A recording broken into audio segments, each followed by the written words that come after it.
The foundation on which rests the government of the United States is the Constitution. Like most important political documents, the Constitution is subject to interpretation. That is one of its great strengths. The Constitution is not a legal straitjacket. It is firm and yet flexible enough to meet the needs of an ever-growing, ever-changing nation.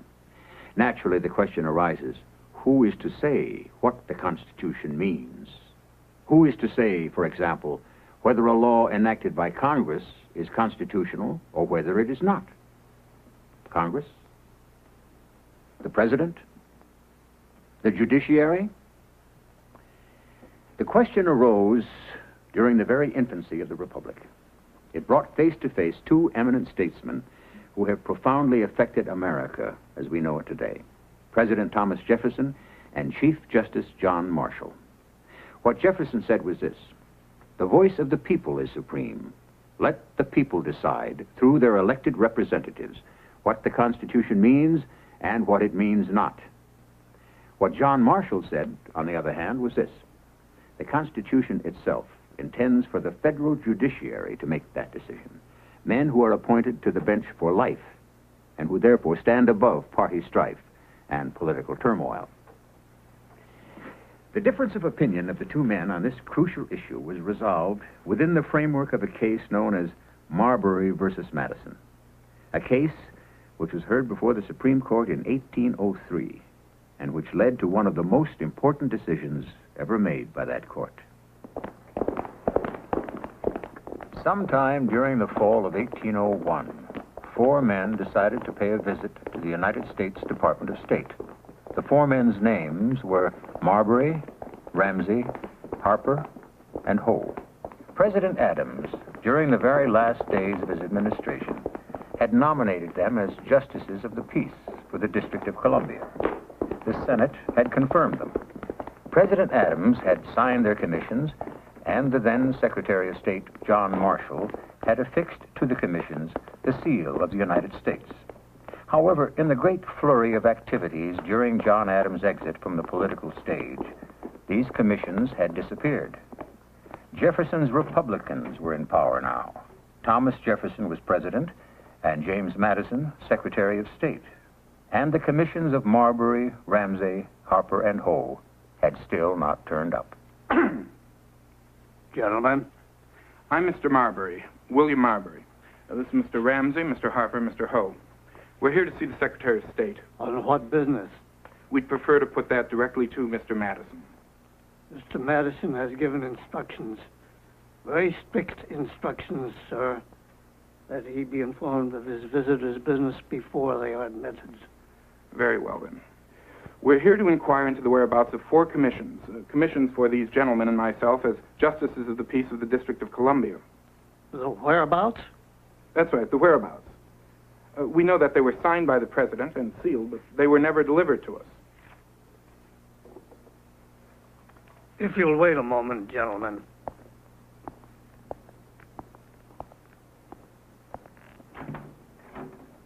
He'll see us.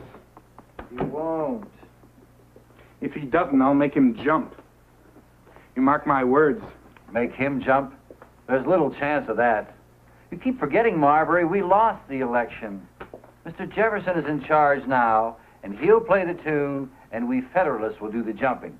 We lost those commissions when we lost the election, and that is that. Well, I don't think that is that. We have a legal right to those commissions. Doesn't matter which party owns that desk. Marbury, let's go home. Not until he sees us.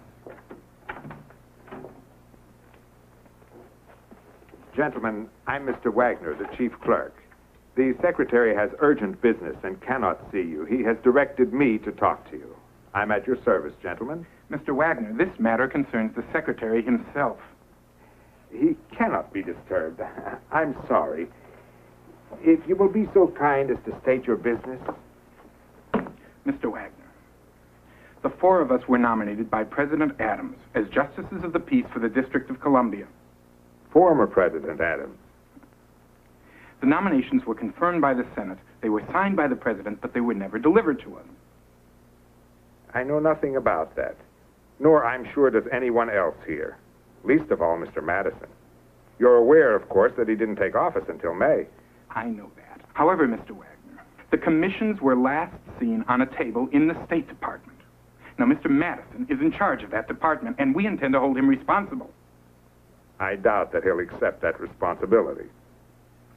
Just so we don't misunderstand each other, Mr. Wagner, the withholding of an official document of the United States, a commission of office, is a crime for which a man is punishable under the law, even if that man is the Secretary of State.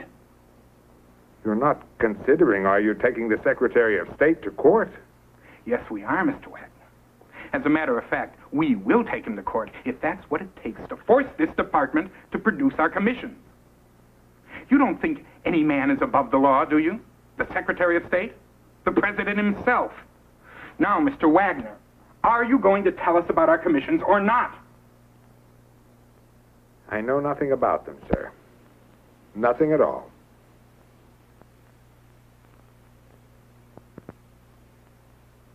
Marbury and his companions would file a petition in the Supreme Court. What they demanded specifically was that the Secretary of State, James Madison, be forced by an order from that court to hand over to them the commissions to which they felt themselves entitled. The power to issue such an order, they knew, had been given to the Supreme Court by the Judiciary Act of 1789. The court then consisted of 6 men: Chief Justice John Marshall, Justice Alfred Moore, Justice William Patterson, Justice William Cushing, Justice Bushrod Washington, and Justice Samuel Chase, all appointed by either George Washington or John Adams. Let us assume the men have a case. Question: is there a statute which would empower this court to hear it? There is. Section 13 of the Judiciary Act of 1789. The language, Mr. Patterson? Section 13, Mr. Chief Justice, authorizes us to issue court orders in cases warranted by the principles and usages of the law to any persons holding office under the authority of the United States. Then we can issue an order to the Secretary of State directing him to produce these commissions. If the case warrants it. I see. I feel constrained to point out that this case, should we decide to hear it, and should we have reason to find from Marbury, that this case will set us on a collision course with President Jefferson. Now that he and his Republicans are in power, good, good. It's only a matter of time until they lay an axe to this court. The last remnant of their Federalist opposition. Now we have a chance to head them off. Only to be accused of acting from political motives. No, Mr. Chase. We would be furnishing Mr. Jefferson with ammunition. Irrelevant. Whether we furnish him or not, he carries enough political cant in his head with which to load his cannon until the day of doom. We can't furnish him with ammunition. Mr. Marshall? Yes. Well,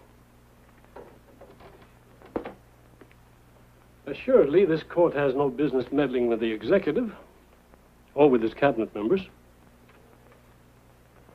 On the other hand, if Mr. Marbury is entitled to his commission, and if it's being wrongfully withheld from him, it appears this court has certain responsibilities. Responsibilities which I, for one, am willing to live up to.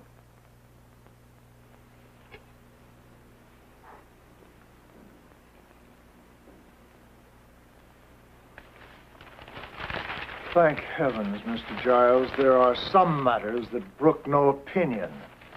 There's only one way to bake a tart or fromage, and this is it. I thank God, Mr. President. No need to make light of it, Mr. Congressman.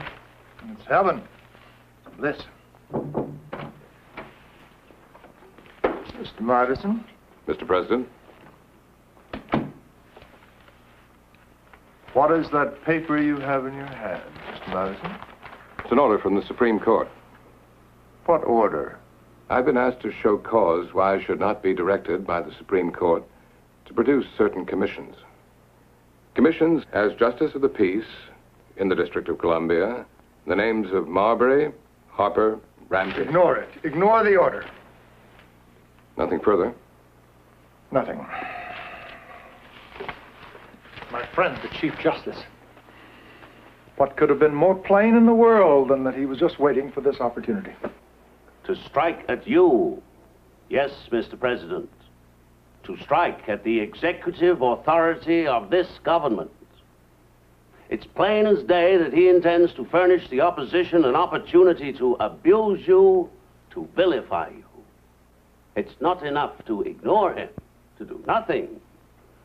You have been attacked, Mr. President. Strike back. These commissions, Mr. President, do you know anything about them? I do, yes. I found them on the table of the State Department when I took office. I forbade their delivery. You hadn't arrived yet. Ah. You find this irregular? Consider 42 commissions that man Adams crowded into the last hour of his administration. 42! And all of them picked from among my worst enemies. And with the simple motive of preventing me from staffing my administration with my own people. What else was I to do? Except for the life appointments, which are irrevocable, I've treated them as a nullity. Expedient, but not altogether legal. What else could I do? For so many years has this republic been under Federalist rule. For so many years have we labored to drive them from the government. And now that we've done it, we have routed them from the legislature, routed them from the executive. They hang on, thanks to Mr. Adams, they hang on to the judiciary like fleas to an old blanket. And the worst of it is we must feed and care for them while they try to strike down, safe in their own fortress, to strike down and ruin all the works of republicanism. They must be. Move. Counter-move, Mr. President. Repeal the Circuit Court Act. Repeal the entire judicial system. At one blow, we shall terminate all present office holders, create a new system entirely, and cut back the power of the courts to its proper limits. The people govern, not the courts. Well, that's madness, Mr. Giles. The judiciary system is perfectly adequate. It will suffice to replace its present occupants. Is it madness, Mr. President? Yes, Mr. Giles, it is. But in my present frame of mind, it's also a very tempting idea. Not practicable, but it is tempting. Now, the Circuit Court Act. Yes, I wish to see it repealed. As to replacing the present occupants of the judiciary, I think you're quite right, Mr. Madison. Yes. Let's keep our eyes open for any opportunities to impeach. 2 or 3 of these gentlemen, I think. That might have quite a good impression. That is not enough. Well, I shall not try to destroy the federal judiciary, Mr. Giles, although I wish to see its power curbed. The Constitution prescribes that the 3 branches of the government balance each other. None is to dominate the other. If we permit the Supreme Court to concern itself with the business of the legislature and of the executive, we shall have conceded to them the right to control this business. And that is inconsistent with every idea of good government. Thomas Jefferson viewed the Supreme Court's action in behalf of William Marbury as an attack upon the executive.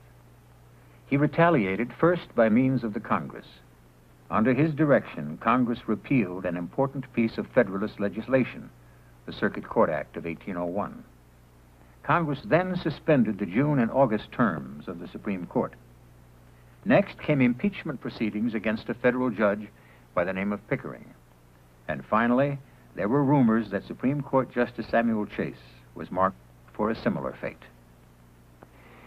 The rights of the individuals are at stake. Yes, Of course. But there's a great deal more to it. The independence of this court is at stake. The independence of this court is provided by the Constitution. It's no longer merely a legal question that concerns us here. Congress has seen thoroughly to that, and I presume under Mr. Jefferson's prompting. If we take it up now, we do political battle. However the prospect of that may strike anyone else, I find it extremely distasteful. I find it hopeless.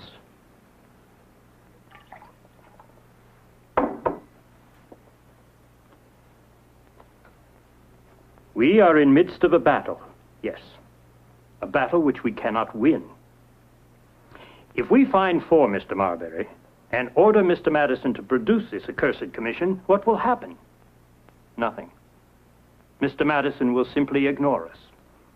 As we have no way to enforce our decisions, we shall have established ourselves as an irrelevancy. If, on the other hand, we find against Mr. Marbury, it will be said that we have vindicated the president because we fear his anger. Ridiculous. Quite so. No, we're damned either way.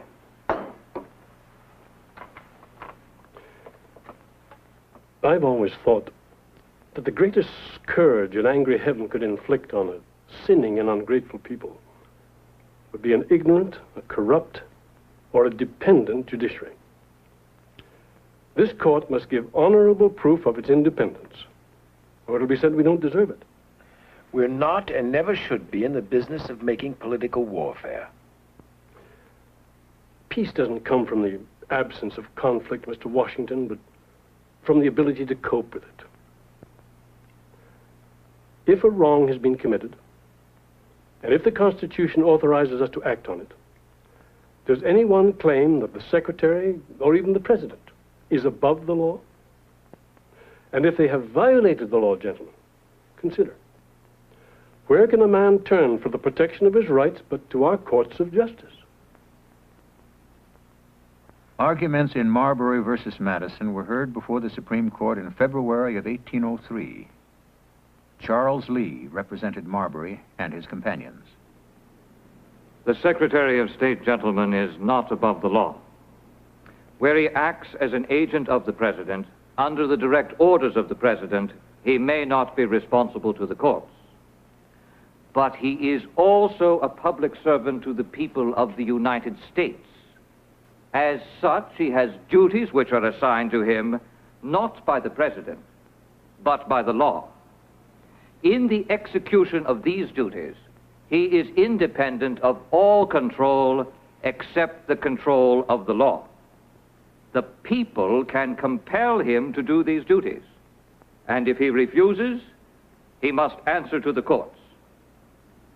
Now, we do not wish to punish Mr. Madison for his refusal to surrender to Mr. Marbury the commission to which unquestionably he is entitled. We wish to protect Mr. Marbury and to see that he gets what is due him.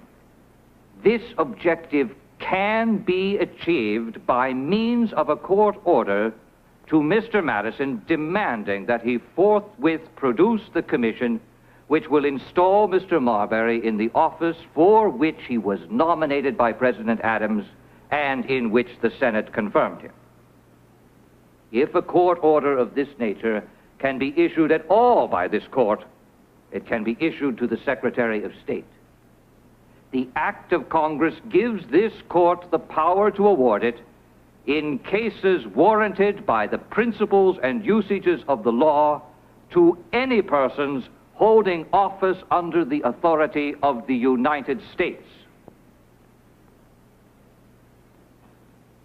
Gentlemen, I think the case warrants it. On its face, the case had nothing to do with the question as to whose interpretation of the Constitution was the binding one. Yet, Chief Justice Marshall made it the springboard for a crucially significant pronouncement on just that matter. He did so by questioning the constitutionality of the very act of Congress which had empowered the court to hear the case in the first place, Section 13 of the Judiciary Act of 1789. Well, can there be any doubt that Marbury is entitled to his commission? Surely we can agree on that.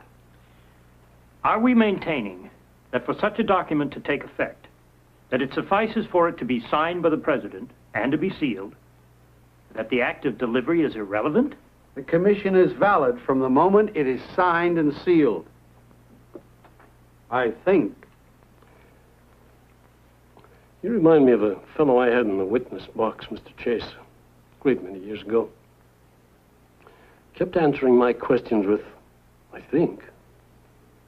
So I said to him, don't think. Tell us what you know. He replied, well, I'm not a lawyer. I can't talk without thinking. Now, 3 questions need to be answered in this order. Number 1, has Marbury a right to the commission which he is claiming? Number 2, if he has a right to said commission and that right has been violated, do the laws of the land offer him protection? Number 3, if the laws of the land offer him protection, what can we do for him? Now, can we direct Madison to produce the commission due him? Can we? Of course we can. We heard this case precisely because Section 13 of the Judiciary Act gave us the power to act, if necessary, in such manner. All right. Question 1. I think we have an agreement here. His commission was signed, it was sealed, it is valid. Then we must have agreement on question 2 as well. If the commission is valid, if Marbury has a legal right to the office of Justice of the Peace, then refusal to deliver that commission is a plain violation of that right, for which the law of the land offers him protection. Agreed, gentlemen? Now for the crucial question.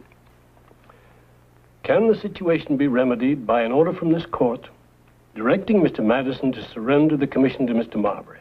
I thought that was agreed on from the beginning. Section 13 of the Judiciary Act empowers us to issue just such an order. It'll be ignored. Yes, but the law is clear. Is it really, Mr. Patterson? Is there any question of that? Might be. Of whether it is clear? Of whether it is clearly the law. Nothing clearer. It was passed by Congress, signed by the President. Well, I've studied this Section 13 closely. I've also refreshed my memory and, incidentally, my respect for that very excellent instrument, our Constitution. And? Well, the Constitution says that we have jurisdiction in cases such as this. Article 3, Section 2. But the case must come to us on appeal from a lower court, gentlemen. Here, look it up for yourself, Mr. Washington.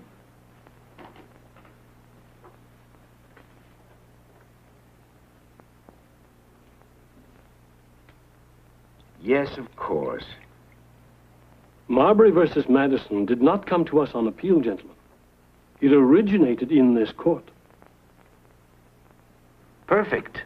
We have no jurisdiction. The case is closed. Not quite. Oh?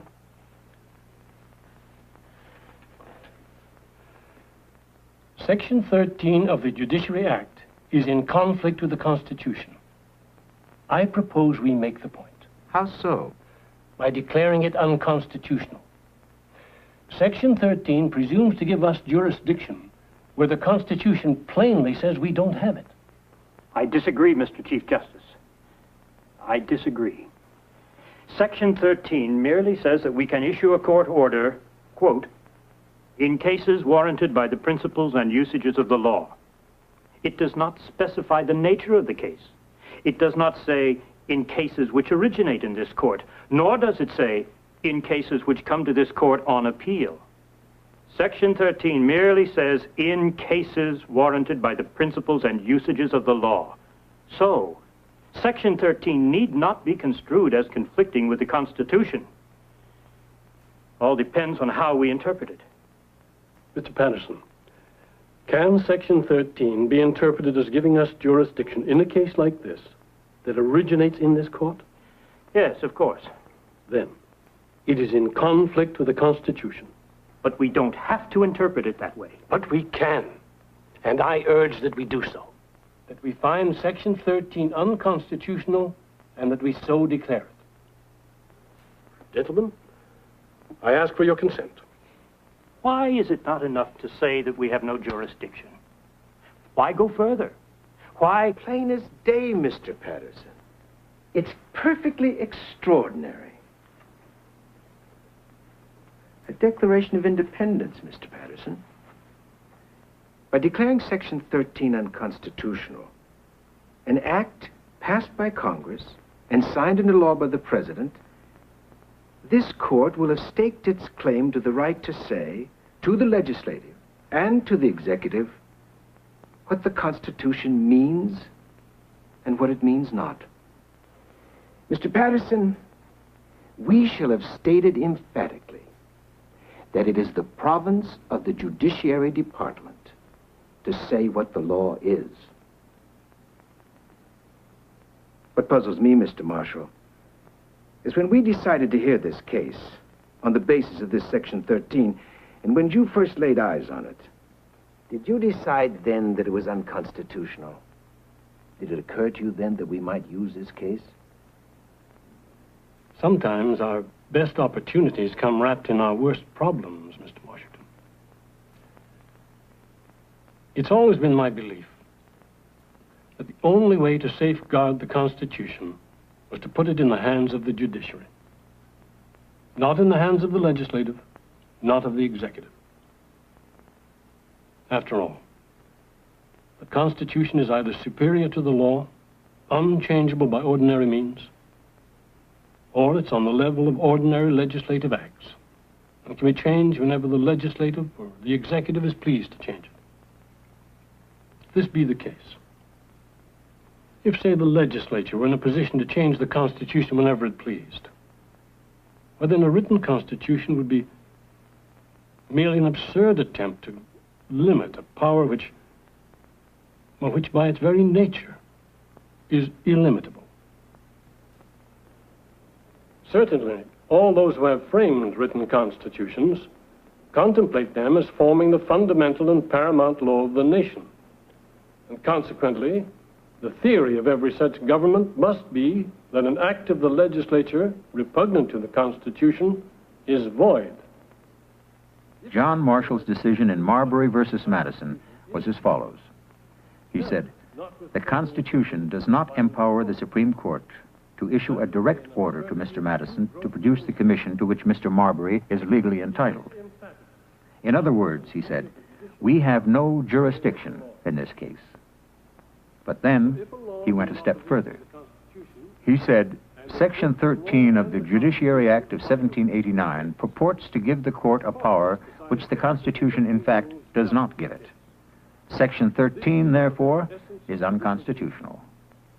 What on the surface looked like inter-party wrangling was used by Marshall to resolve a great political issue. The question, who is to say what the Constitution means, was answered. "The Supreme Court," said John Marshall. President Jefferson disagreed. I disagree, yes. Of course I disagree. Why should the Supreme Court, and the Supreme Court only, have the right to tell us what the Constitution means? The Constitution, which Mr. Marshall so cherishes, wills that the three branches of the government are equal. Equal, Mr. Madison. It is the judiciary branch's province to tell us what the law is, claims Mr. Marshall. On what grounds? I ask you, on what grounds? There isn't that much in our Constitution to justify Mr. Marshall's claim.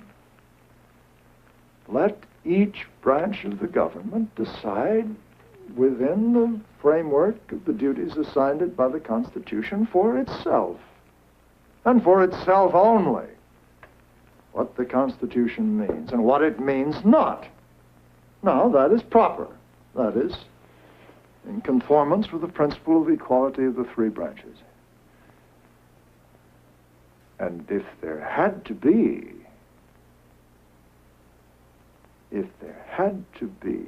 one branch to interpret the Constitution for the others, I say let it be Congress. President Jefferson won his battle against Marbury and his companions. They never received their commissions. Chief Justice John Marshall, however, won the war to establish the Supreme Court as the final arbiter of the meaning of the Constitution. He declared for the first time an act of Congress signed into law by the President as unconstitutional. The right of the courts to pass on the constitutionality of laws, the principle of judicial review, was not new. It had been exercised before at the state level. In Marbury versus Madison, John Marshall extended it to encompass federal law. In so doing, he established the right of the Supreme Court of the United States to say what the Constitution means and what it means not, to the government of the states and to the federal government as well. Marbury versus Madison taught America that the Constitution cannot be ignored in settling great political issues. It stressed the limitations on governmental power provided by the instrument, and it affirmed the constitutional duty of the Supreme Court to decide if and when the political branches of government exceeded their constitutional bounds.